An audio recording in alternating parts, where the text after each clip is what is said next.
The Jewish people in Japan. We have an amazing guest today. Don't forget to hit the subscribe button.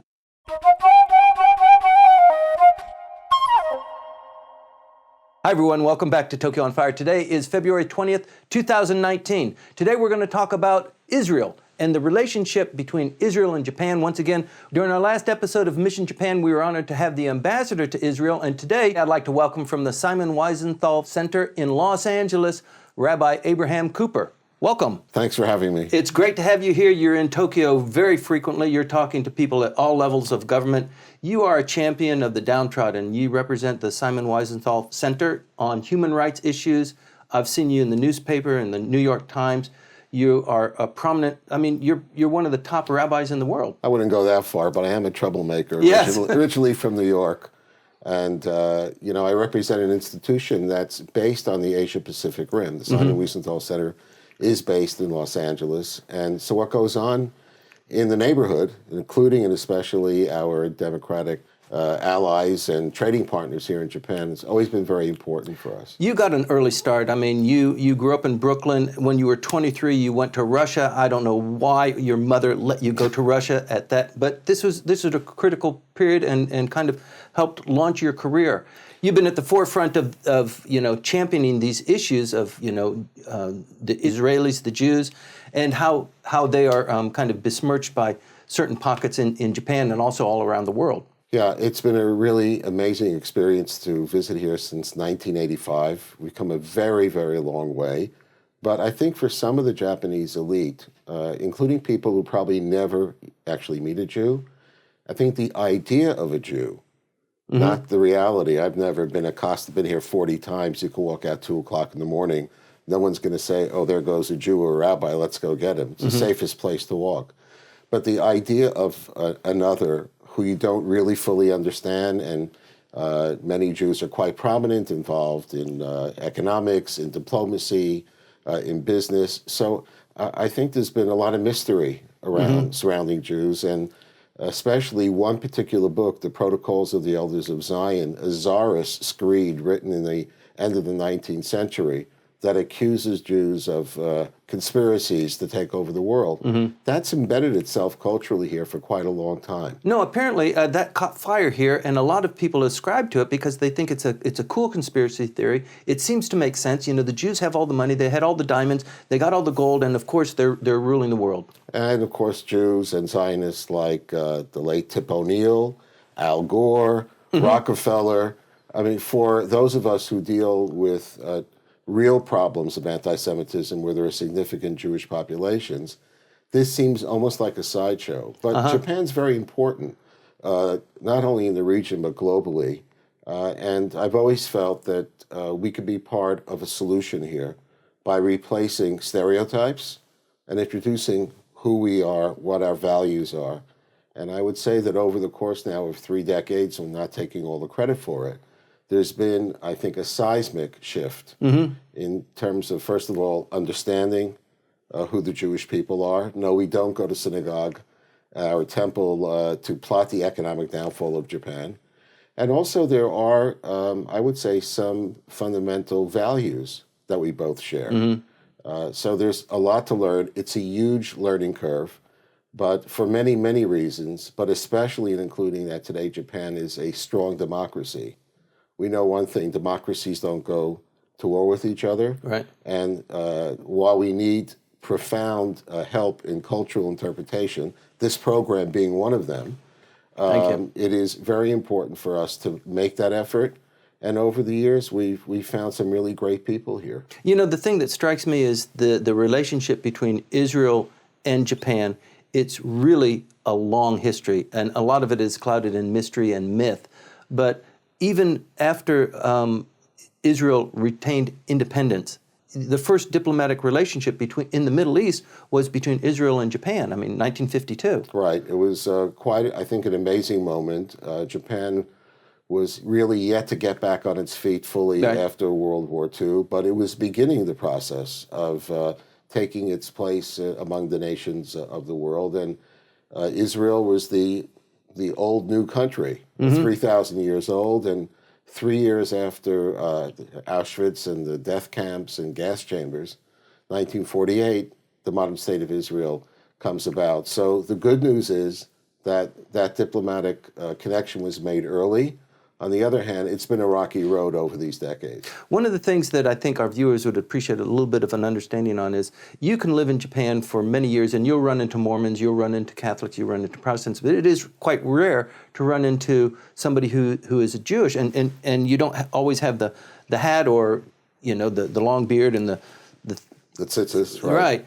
So, but there's a huge community here, and it's important, and it's involved in a lot of things, and why is it not more apparent to people, and why is it not more actively engaged? Well, the numbers, I think, are probably under 2,000, so it's not huge, but you do have a Jewish community center. You have the fantastic group known as Chabad, the Hasidic Jews, who've, I think, made a real impact here.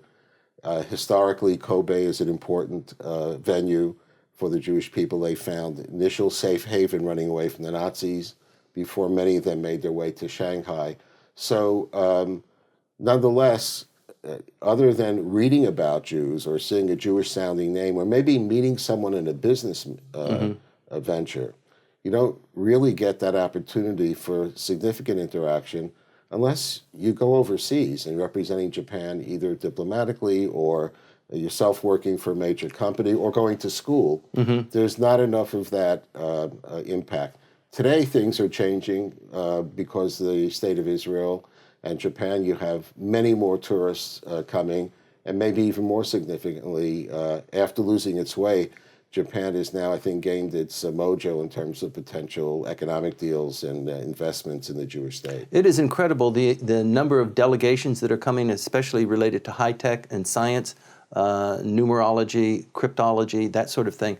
It's just, it's probably been going on at some volume, but it just seems recently it's really blossomed and increased. It really has blossomed, and what's also interesting, we Jews are known to have a very long memory about our enemies, but what's lesser known is how much we revere people who stepped forward to help us when we were down. So, believe it or not, you can draw a straight line between some of these developments and the great story of Chinue Sugihara, who made a decision back in 1940 as a Japanese diplomat and saved over 3,000 Jews from certain death. And his name, actually, I think he was a Jewish hero long before the Japanese people came to understand why he should also be a Japanese hero. So despite all of the problems that have sometimes plagued us, there's a deep reservoir of goodwill from the point of view of the Jewish world and Israel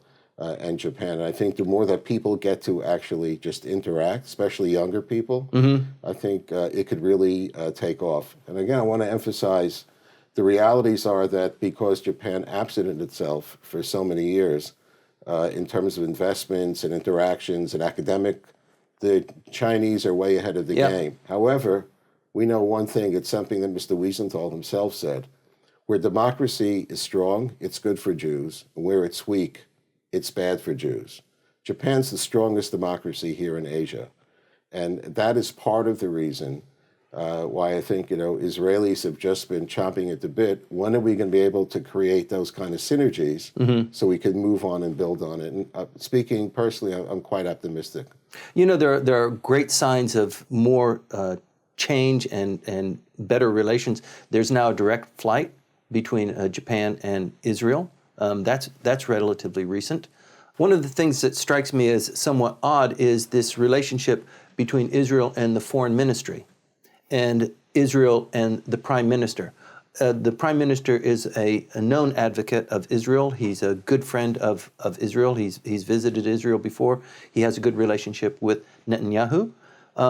But the foreign ministry, led by Mr. Kono, has apparently a different drift on that, and I don't quite understand that. Can we go into that without offending people's sensibilities? I think it's worthwhile. First of all, let's since we both of us are involved in the sport of knocking politicians at every opportunity, let's say something good. Okay. About two of them, Prime Minister Abe and Prime Minister Netanyahu, deserve tremendous credit because they've transformed the relationships, the stuff that we can see publicly, Right. and some of the things involving North Korea, Iran, et cetera, that we don't see. But I think the thing that really changed the dynamics of the relationship was the speech that Mr. Abe gave at Yad Vashem, the Holocaust Memorial in Jerusalem. That speech was a tremendous signal to the Jewish world that we were dealing with a friend who understood the psyche of the people, and it really, I think, changed the hearts and minds of a lot of people in the Jewish world, myself included. Now, Farm Mr. Kono is a very seasoned veteran politically and diplomatically. He has taken a special interest in the Palestinians. Nothing wrong with that. Mm-hmm. But the concerns that we have with Japan, with Germany, after President Trump vacated the finances for the UNRWA UN group that deals with Palestinians, both Japan and Germany doubled down. They ponied up, didn't they? They big time. Mm-hmm. Now, if I was speaking to the foreign minister right now, I would just say one thing. If Japan wants to continue, and maybe it should, to help Palestinians who are in need, by all means. But what they need to do, same message to Berlin as Tokyo, you need accountability, you need transparency. Right now, a lot of that money, especially when it comes to UNRWA and schools in Gaza, is going directly to the control of Hamas, mm-hmm. which is a terrorist organization. So this is an area of concern. I think the issue here is not to get rid of UNRWA, but to reform it. And as it happens, Tokyo, with its checkbook, has tremendous unused leverage. Mm-hmm. I think another area which remains unresolved is the insistence on the part of the foreign ministry to treat the Golan Heights as quote-unquote occupied Syrian territory. Thank God for thousands and thousands of injured Syrians and the human rights activists that Israel is on the Golan Heights and was able to do amazing humanitarian things during the course of that horrible civil war. And that sort of 1980s mentality extends yes. Even to travel advisories to the West Bank or East Jerusalem. People in Japan and elsewhere need to understand, just by way of size, Israel, with the West Bank, is 1/20th the size of California. So you know anything about the states, about the size of New Jersey. There's no margin for error there. And if yes. young business people want to come and do business with Israel, mm-hmm. they can't come around with a GPS saying, I can't go on this block, I can't go there. So I think that with respect to the foreign ministry, I know a lot of people there, they need a refreshing course, mm-hmm. and they need to push the reset button on their website. Yes, I'm sure somebody's going to be doing that right away. It seems to me that Japan's foreign policy was largely not dictated, but guided by what the United States wanted, because they were in this tight relationship. And with the oil embargo and with the war in the Middle East, Japan kind of figured out, we need our own foreign policy. We need to do it based on our own self-interest.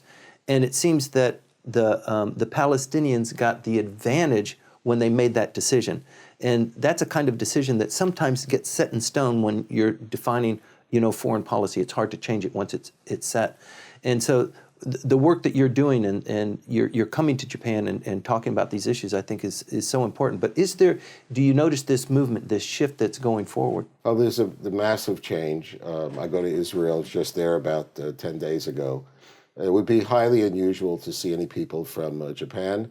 And now you see, young people in the streets with their iPhones, and if they don't even know English or whatever, they'll push it. How do I get to X, Y, or Z? Uh-huh. I just hosted for the second time, from the second country, delegations from Gulf states, Arab states. I've hosted them in Jerusalem. The Holy Land sort of sells itself. When you go there, it kind of belies all of the stereotypes. It's not a dangerous place to be. It's an inspirational and a fun place, really. And it's it's a young place again. So I have very high hopes that that kind of exchange would be useful. But I think there might be another strategy needs to be put in place, and it could be done theoretically from here in Japan, or perhaps in conjunction with us at the Wiesenthal Center, a bilingual traveling exhibition about our two cultures, about our two people. A traveling museum. And in fact, something along those lines, in which we've brought various exhibitions here. When we brought our Holocaust exhibition the first time, then American Ambassador, former Vice President Walter Mondale, and the late Mrs. Sugihara cut the ribbon on an exhibition that was at the Shinjuku City Hall for 10 days. 82,000 Japanese came. I remember that. Yeah. So we know one thing, the curiosity is there. And so the responsibility from people and institutions like the one I represent, as well as good people here who are involved with NGOs and soft power, is if we can simply now use social media and the internet and other devices to replace the mythology of the Jew with the reality. That's right. Then I think we'll be doing our children and grandchildren a great service. So I'm going to ask you about the Wiesenthal Center, but I think you just answered that. Who funds you? How do you? What is the breadth of activities that you're assigned to be doing? Well, I've been lucky. Probably the only way I ever could have gotten a job is I helped found the place 41 years ago. Our funding is primarily from private sources. We have about 400,000 members who voluntarily give us relatively modest sums. And then we also have a very strong relationship to the entertainment industry in Hollywood. Many of them are supportive of our work. And most importantly, the name Simon Wiesenthal. This is a man who lost 89 members of his family during World War II to a genocide. And his mantra for the rest of his life was justice, not revenge. Reaching out to young people, using education, looking for convicted criminals and not martyrs for extremist causes. And also, something I learned from him over 29 years, if you're concerned about genocide, you can't just talk about your own people. You have to be a much broader, so you're talking about mass murder, human rights. I'm very proud of the fact I've been involved for 20 years with the North Korean Freedom Coalition, very concerned that there needs to be a voice. It's a long time ago. It's a long time standing, and now we have upcoming meeting again, with President Trump and North Korean leader. But wherever it takes place, we want to make sure that the folks who don't have a voice, who are suffering, that they're not just shunted aside and said, let's solve the nuclear issue first, and some decade we'll get back to it. That's something that we try to fight every day. You're also championing the Digital Hate Speech Coalition. There's an initiative that you've started just recently, right?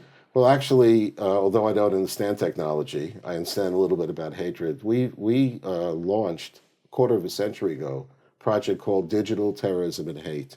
In fact, March 14th we'll come out with our annual report, and something I have a lot of fun with, I have to admit, a report card.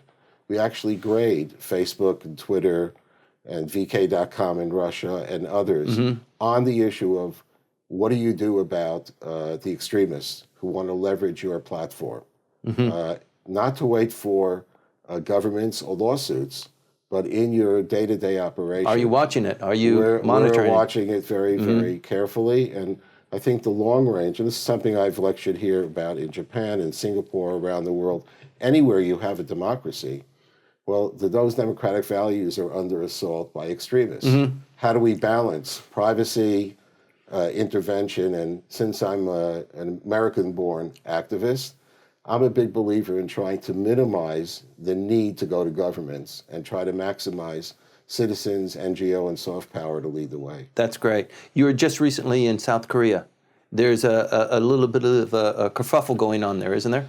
Well, we have, it's interesting in Asia because there is no real history of anti-Semitism, not in India, not in China, not really in Japan. Maybe Malaysia, for political reasons, might be the only place. But what we find, and it's been happening too often, is the embrace and utilization of Nazi imagery and symbols, the swastika, used to sell... shock value. Yeah, right? Shock value, but I think maybe for some, looking and hoping for that strong leader, and since they didn't experience Hitler or the genocide here in Asia Pacific, you had tremendous disasters here. So the whole notion of Hitler as a strong man and whatever, the bottom line is that we don't want it to become a cultural trend anywhere in Asia.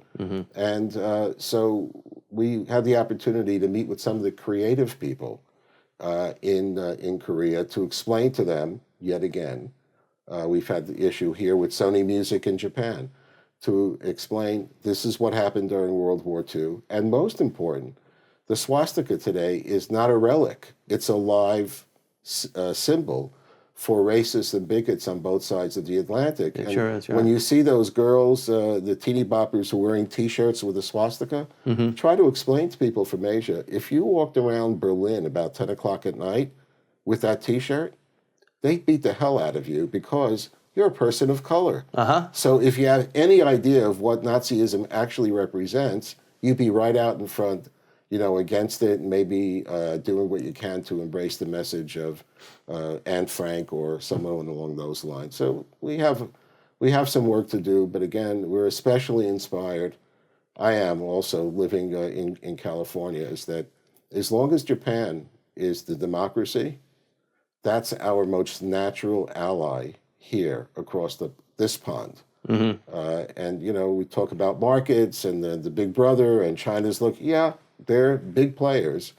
But in terms of alliances and friendships and values, I think that's something that we can continue to develop together. You arrived just last night. You're here today and tomorrow. Thank you very much for making time to be on Tokyo on Fire. I really appreciate it. Hope you have me back. Yes, absolutely. What else is in store? You've got one more day here in Tokyo, then you're going back home? I'll be back in Los Angeles. Actually, at the end of November, I'll be in what we called in the old days Burma, Myanmar, for my second visit. Right. We're going to be opening our UNESCO exhibition on the history of the Jewish people in that country. So for us at the Wiesenthal Center, and I think for Jewish people around the world, Asia is a very, very special place. It's always been almost exclusively a welcoming location, and I hope that we can, help do our share from the vantage point of the United States and from Israel to build out real relationships, real friendships. Welcome. Please come back again. An honor. The relationship between Japan and the Jewish people is really significant. It's deep. It's historical. We're going to continue to follow that. Thank you very much for joining us. Please stay tuned as we delve into it further.